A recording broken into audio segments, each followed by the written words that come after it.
ದೇವರು ನಮ್ಮನ್ನು ಆಶೀರ್ವದಿಸುವಂಥದ್ದೇ ಮತ್ತೊಬ್ಬರಿಗೆ ನಾವು ಆಶೀರ್ವಾದವಾಗಿ ಇರಬೇಕು ಎಂಬುದಾಗಿ.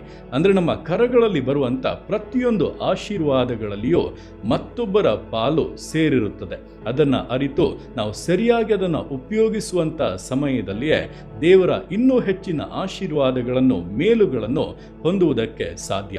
ದೇವರ ವಾಕ್ಯವು ಹೇಳುತ್ತದೆ, ದಿಕ್ಕಿಲ್ಲದವನನ್ನು ಪರಾಂಬರಿಸುವವನು ಧನ್ಯನು, ಯೆಹೋವನು ಅವನನ್ನು ಆಪತ್ಕಾಲದಲ್ಲಿ ರಕ್ಷಿಸುವನು ಎಂಬುದಾಗಿ.